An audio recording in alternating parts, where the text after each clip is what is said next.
Hello dear aspirants, welcome back to Bodhisattva PCS. पूरे 1 से 1.5 साल आपने खूब जम के मेहनत किया। अब समय आ गया है इस मेहनत के प्रतिफल को अपने पक्ष में करने का।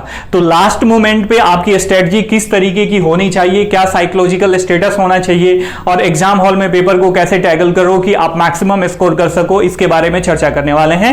वीडियो के फर्स्ट पार्ट में हम कुछ साइकोलॉजिकल स्टडी करने वाले हैं, कुछ फैक्ट्स को लेके जो आपके परफॉर्मेंस को एनहांस करेगा एग्जाम में, और सेकंड पार्ट में पेपर डीलिंग प्लान के बारे में चर्चा करने वाले हैं। तो if you are serious then watch this video from beginning to the last my dear friend, and new at my channel then subscribe the channel and hit the bell icon for all the notification my dear friend. चलिए, पहली बात कि don't be afraid of maths. आपने पूरे 1 साल से सुन रहा होगा, 1.5 साल से सुन रहे होंगे कि 6 लाख बच्चों ने फॉर्म भरा है, इसको लेके, इसके मैनेजमेंट को लेके कई बार बीपीएससी के द्वारा एग्जाम एक्सटेंड भी हुआ है। तो ऑब्वियस जो नए बच्चे हैं उनके मन में जो है डर का माहौल बैठ गया होगा। लेकिन मैं आपको बताना चाहूंगा ऑन द सीरियस नोट्स कि जो कंपटीशन होने वाला है वो मात्र 50 के स्टूडेंट्स के बीच होने वाला है, मात्र 50,000 स्टूडेंट्स के बीच। ठीक है, अब क्यों होने वाला है इसके बारे में आप चर्चा थोड़ा सा बता देता हूं। चलिए देखिए, बहुत सारे बच्चे ऐसे होते हैं कि कोई नोटिफिकेशन आया फॉर्म भर देते हैं। बहुत सारे बच्चे ऐसे होते हैं कि वनडे एग्जाम की तैयारी करते आ रहे हैं, चलो बीपीएससी का भी निकला उसको भी भर देते हैं। लेकिन कुछ ही ऐसे स्टूडेंट्स होते हैं जो फुल्ली डेडिकेटेड होते हैं आईएएस और PCS, any state PCS exam के लिए। तो वही जो है सबसे ज्यादा कंपटीशन देंगे और मात्र इन्हीं 50,000 स्टूडेंट्स के बीच आपको कंपटीशन होने वाला है और इन्हीं को फेस करने वाले हो आप। तो आपको अफ्रेड नहीं होना है 6 लाख स्टूडेंट से। ठीक है, इट्स जस्ट अ नंबर। ठीक है, जो मेन कंपटीशन होगा 50,000 के बीच होगा। Be confident and happy. Happiness जो है इस समय लास्ट मोमेंट पे बहुत, देखो जीवन में वैसे भी हैप्पी रहना चाहिए, लेकिन जो लास्ट मोमेंट की स्ट्रेटजी है इसमें हैप्पीनेस जो है अपना बहुत बड़ा रोल निभाने वाला है।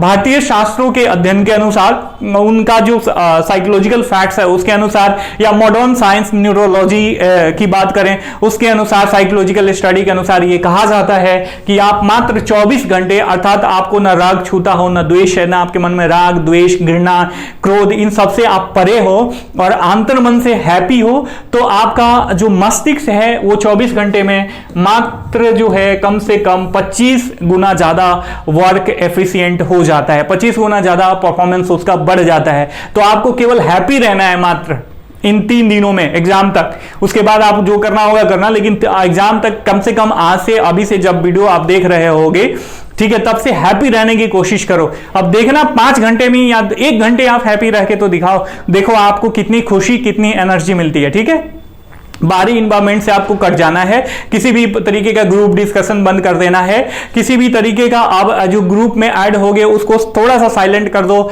यदि ज्यादा एक्टिव है वो ग्रुप तो, या अभी जो है फोन ऑन का यूज नहीं करना है। ठीक है, इस चीज को ध्यान में रखना है, मतलब किसी भी तरीके का डेविएशन से आपको बचना है। उसके बाद कॉन्फिडेंट आता है, जब आप हैप्पी रहोगे तो ऑटोमेटिक कॉन्फिडेंट हो जाओगे, कॉन्फिडेंस आ जाएगा आपके पर्सनालिटी में। आपने जो कुछ पढ़ा उस पर विश्वास रखो, वहीं आपका 1 से 1.5 साल का मेहनत है और वहीं जो है आपको जाके एग्जाम हॉल में पास कराने वाला है। आपके पास हो सकता है किसी और के पास आपसे ज्यादा नॉलेज हो, लेकिन ज्यादा नॉलेज होना एग्जाम को क्रैक करने में कोई कोरिलेशन नहीं है। माइंडसेट होना चाहिए, टेम्परामेंट सही होना चाहिए, तो कम नॉलेज होके भी बहुत सारे बच्चे जो है एग्जाम क्लियर कर लेते हैं। लेकिन बहुत सारे बच्चों के पास अधिक नॉलेज होते हुए भी एग्जाम क्लियर नहीं हो पाता। ये क्यों? क्योंकि टेम्परामेंट में कहीं ना कहीं एग्जामिनेशन का जो टेम्परामेंट हो, साइकोलॉजिकल स्टेटस जो होना चाहिए वो उन बच्चों में नहीं होता है। तो इस चीज को ध्यान में रखना।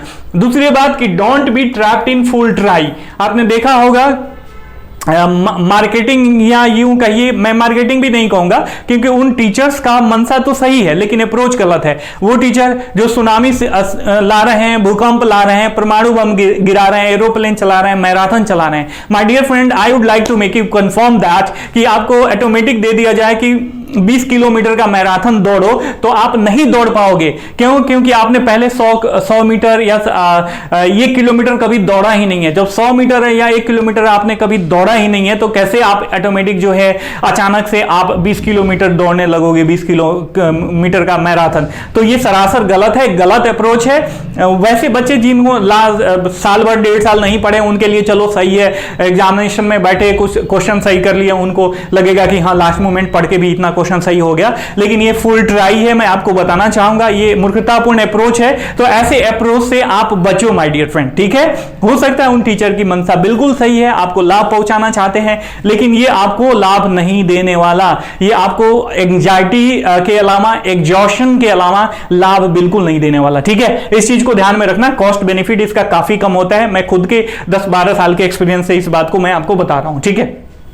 उसके बाद don't mug up new data, आपने जो पुराना डेटा पढ़ रखा है उस डेटा की एनालिसिस कीजिए, जो कंफ्यूजन है उसको दूर करने की कोशिश कीजिए। लेकिन कोई आपको कह दे रहा है कि देखो ये नया मैगजीन आ गया, इसमें नया डाटा दिया हुआ है, इसको पढ़ लो, भले उस जो मैगजीन से 1-2 क्वेश्चन पूछ दे, ऐसा हो सकता है, लेकिन आप उसको मत पढ़ो, क्योंकि कोई आप जो प्रिपरेशन होता है ना प्री एग्जाम के लिए, ये जो है क्वालिफाइंग नेचर का होता है, सबको पता है। तो आपको बस यहाँ पे क्वालिफाई करना है, आपको बहुत ज्यादा नॉलेज गेदर नहीं करना है, आपको उतना ही नॉलेज गेदर करना है और उतना ही कॉन्फिडेंट, उस नॉलेज के साथ उतना कॉन्फिडेंट बिल्डअप करो कि आप आराम से जो है कटअप पार कर लो, चाहे कटअप कितना भी जाए। इस चीज को ध्यान में रखो, जब आप कॉन्फिडेंट रहोगे, जो आपके पास नॉलेज है उसको अप्लाई करना आ रहा होगा, तो आप आराम से हमेशा हर एक एग्जाम में कटअप पार कर लोगे माय डियर फ्रेंड, ठीक है। Try to clear all your confusion, जो भी आपका कंफ्यूजन है ना, जो भी मान लीजिए आपने एमसीक्यू लगाया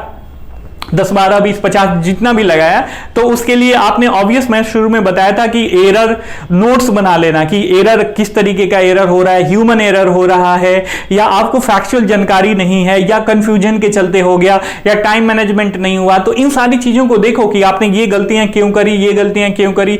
जब इन सारी चीजों को देखोगे ना, तो ऑटोमेटिक जो है आपका परफॉर्मेंस जो है बढ़ जाएगा और कॉन्फिडेंस भी बिल्डअप हो जाएगा, क्योंकि ऑब्वियस वो गलतियां आप एग्जाम में नहीं करोगे यदि उन गलतियों को आपने समय से 1-2 दिन का जो समय है उसको रहते आपने टैकल कर लिया, उसको पहचान लिया और एलिमिनेट करने का मेथड भी ढूंढ लिया। तो वीडियो के फर्स्ट पार्ट में हमने देखा कि आपका साइकोलॉजिकल स्टेटस जो है किस तरीके का होना चाहिए। मैं एक बार इसे समअप कर देता हूं। डोंट अफ्रेड ऑफ मास से डरना नहीं है आपको।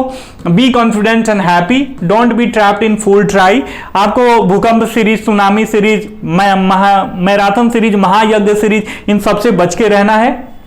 उसके बाद न्यू डेटा का मगअप नहीं करना है, पुराने डेटा जो कुछ भी आपका जो नॉलेज है आज तक का, आप उसी को जो है क्लियर करने की कोशिश करो, उसका अपने मस्तिष्क में उसे पचाने की कोशिश करो। दूसरा, try to clear all confusion, जो भी आपका कंफ्यूजन है किसी फैक्ट्स को लेके, किसी कॉन्सेप्ट को लेके, उसको क्लियर करने की कोशिश करो। अब आ जाते हैं पेपर हॉल, एग्जाम हॉल में। जब आपको पेपर मिलता है तो सबसे पहले जो भी OMR सीट वगैरह में जो भी भरना होता है, नाम, रोल नंबर, ये सारी रोल नंबर, देखिए आजकल कोई भी करेक्शन अलाउड नहीं है, तो रोल नंबर का जो आंसर बुक जो होता है उसमें, अर्थात OMR सीट, उसमें रोल नंबर बढ़िया से भरो। जो कुछ भी उसमें मांगा जा रहा है ना, उसको बढ़िया से भरना है, क्योंकि देखिए ये शुरुआती एग्जाम के शुरुआती पॉइंट्स होते हैं OMR सीट में ये भरना। यदि आपने उसमें गलत भर दिया तो आपका आंसर 0/सन्नाटा हो जाएगा, सब कुछ नहीं होगा। आपने कितना ही भी बढ़िया पेपर दिया है, वो पेपर का जो है मार्किंग ही नहीं होगा। तो इन सारी चीजों से बचना। सबसे पहले कि OMR सीट भरते वक्त आपका जो भी रोल नंबर है, रजिस्ट्रेशन नंबर, जो कुछ भी पूछता है उसको भरते वक्त आप हमेशा कॉन्शियस रहना। दूसरी चीज कि जब आपको पेपर मिलता है तो पेपर खोलने के बाद, टाइम होने के बाद, आपको पेपर को फर्स्ट रन में देखना है। तो आप देखोगे कि बहुत सारे क्वेश्चंस ऐसे हैं जो आपको आते हैं, जिनका श्योर आंसर आता है, ठीक है। तो वैसे क्वेश्चन को फर्स्ट अटेम्प्ट में आपको हल कर लेना है। दूसरी बात, जब आप फर्स्ट अटेम्प्ट लगा रहे होगे 100% क्वेश्चन, सीओटी वाले क्वेश्चन को, तो आपको पता लगेगा कि कुछ क्वेश्चन ऐसे हैं जिसमें 1 से 2 ऑप्शन में आपको कंफ्यूजन है, ठीक है। तो जो कंफ्यूजन है ना, उस कंफ्यूजन वाले क्वेश्चंस को दूसरे रन में सॉल्व करने की कोशिश करो। और यहीं पे थोड़ा बहुत एलिमिनेशन प्रोसेस, आपका जो एलिमिनेशन मेथड आता है वो काम कर देता है। मान लीजिए कि आप तीन ऑप्शन में आपका कंफ्यूजन है, अर्थात आपके क्वेश्चंस की सही होने की प्रोबेबिलिटी अभी 33% के बराबर है। मान लीजिए इन तीनों ऑप्शंस में से एक ऑप्शन ऐसा है जो आपको लगता है आपके नॉलेज के अनुसार, गट्स फीलिंग के साथ नहीं, गट्स फीलिंग कभी अप्लाई नहीं करनी चाहिए, नॉलेज अप्लाई करो। देखो आपने शुरुआत से कितना पढ़ा है, क्या क्या पढ़ा है 5वीं कक्षा से लेके अब तक, ये सारा नॉलेज आप अप्लाई कर दो उसमें, ठीक है। कहीं ना कहीं आपने देखा होगा आईएएस के प्री में एक क्वेश्चन पूछा था, जो पहले पूछता था हम लोग के जमाने में, बीटीसी चौथी कक्षा का या पांचवी कक्षा का ये प्रश्न था। थोड़ा सा समय और लेना चाहूंगा आपका, कि किसी ग्रेजुएशन में इतना सैनिक है, इनके लिए इतना दिन का खाना है, इतना और आ जाते हैं, तो खाना जो बचा हुआ खाना कितना दिन तक चलेगा। ये 2011 यूपीएससी अर्थात आईएएस के प्री के क्वेश्चन जब सीसेट लागू हुआ तो फर्स्ट टाइम इसमें पूछा गया था, पांचवी कक्षा का प्रश्न। ठीक है, ध्यान में रखिएगा इस चीज को। तो आपने जो कुछ भी पढ़ा सारा नॉलेज उधेड़ो और एलिमिनेशन मेथड के थ्रू आप कोशिश करो कि इन तीन में से या चार में से एक दो ऐसे ऑप्शन मिल जाएंगे जिसको आप एलिमिनेट कर सोगे, तो ऑब्वियस आपकी प्रोबेबिलिटी 50-50% हो जाएगी। कभी ये होता है कि आप 100% श्योरिटी पे पहुंच जाते हो एलिमिनेशन मेथड के थ्रू, तो इस चीज को ध्यान में रखना। दूसरा बात, जब जो क्वेश्चन एकदम नहीं आता है तो उसमें देखिए, सबसे पहले यहां भी थोड़ी सी साइकोलॉजी डिपेंड करती है।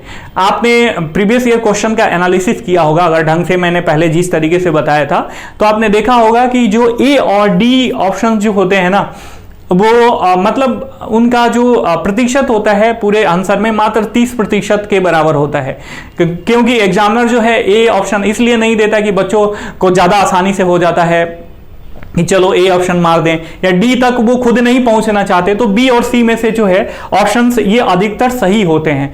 तो हमेशा किसी एक ऑप्शन को चुनो और बी बी या सी सी लगा दो। जो भी 10 20 50 जो भी क्वेश्चन नहीं आ रहे हैं, एकदम से नहीं आ रहे हैं, 50 तो नहीं जाना है क्योंकि फिर आउट ऑफ कंपटीशन हो जाओगे, इसका मतलब आपका प्रिपरेशन नहीं है। जो भी 10 20 प्रश्न ऐसे हैं कि जो आपको एकदम से नहीं आ रहे हैं, तो एक ऑप्शन चुनो, या तो बी चुन लो या सी चुन लो, और सबका बी बी या सी सी लगा दो। ठीक है, उसमें से 50% या 30% भी, आप 50% तो ज्यादा हो गया, यदि आपका 30% भी सही हो जाता है तो ये बहुत ज्यादा बढ़िया जो है आपके लिए बेनिफिट साबित हो सकता है, बेनिफिशियल।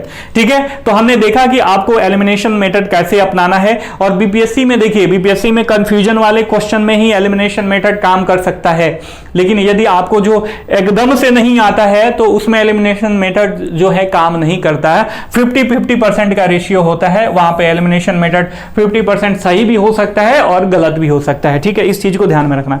उसके बाद यदि लास्ट में कुछ फैक्ट्स मैंने समाहित किया है, यदि कुछ पढ़ना ही चाहते हो, नई चीजें या नया अप्रोच देखना चाहते हो, तो आप जो है बजट को बहुत पहली बात की read every question very carefully. जब आपको क्वेश्चन पेपर मिलता है, मुझे शुरू में ही बता देना चाहिए, तो प्रत्येक क्वेश्चन को बहुत ज्यादा केयरफुली पढ़ना है। उसके की वर्ड्स को आपको फाइंड आउट करना है कि इसमें पूछ रहा है क्या सही है क्या सही नहीं है। कभी कभी होता है ना, वन रन हम देखते हैं कि एक दो क्वेश्चन में पूछ दिया, इसमें से कौन सा सही है कौन सा सही है, और चौथे या पांचवें क्वेश्चन में जाओ आप और आपको पूछ रहा है कि कौन सा सही नहीं है, तो आप फोटोजेनिक ऊपर से मेमोरी काम करती आ रही है कौन सा सही है, और नीचे में जाके आपको लग रहा है कि ये भी पूछ रहा है कौन सा सही है, तो आपने कौन सा सही नहीं पे होके कौन सा सही हो है पे लगा दिया। तो ऐसे क्वेश्चंस को हमेशा आप ध्यान से पढ़ना चाहिए, हर एक क्वेश्चन को ध्यान से पढ़ना चाहिए। और ये बजट इकोनॉमिक सर्वे से रिलेटेड क्वेश्चन पूछ रहा है तो उसका बेस ईयर देखो, किस ईयर से रिलेटेड पूछ रहा है, करंट डेटा पूछ रहा है अर्थात मार्केट प्राइस पे पूछ रहा है या बेस ईयर पे पूछ रहा है, ये सारी चीजें आपको बहुत ही क्लियर कट देखनी है एक एक प्रश्न को। ठीक है, उसके बाद आप बिहार इकोनॉमिक सर्वे और बिहार बजट को लास्ट मोमेंट पे एकदम डेटा क्लियर कर लेना। और जो गेम वाला सेक्शन है ना, तो गेम वाले सेक्शन में आपने देखा होगा कि बहुत सारे गेम ओलंपिक होते हैं, कॉमनवेल्थ गेम हुए हैं, बहुत सारे गेम हुए हैं, तो उसमें भारत ने कितना पदक जीता, उसमें पदकों की जो टैली होती है कि ब्रॉन्ज कितना जीता, सिल्वर कितना जीता और गोल्ड कितना जीता, ये सब सारी चीजें आपको पता होनी चाहिए। आई होप कि मैं जो कन्वे करना चाहता था आप तक बड़ी आसानी से मैंने पहुंचा दिया। वीडियो अच्छा लगा होगा तो वीडियो को लाइक करना, चैनल को सब्सक्राइब करना। हम मिलते हैं मेंस एग्जाम, मेंस के प्रिपरेशन को लेके हमारा बैच एकदम फुल्ली तैयार है, नोट्स तैयार हैं, पूरा साइंटिफिक मेथड के साथ 3 महीना में मेंस को क्रैक करना है माय डियर फ्रेंड। तो एग्जाम बढ़िया से दे लीजिए और उसके बाद तुरंत ही मेरे पास कॉल कीजिए मेंस के लिए। हम फिर मिलेंगे, तब तक के लिए साइनिंग अप, टेक केयर, जय हिंद जय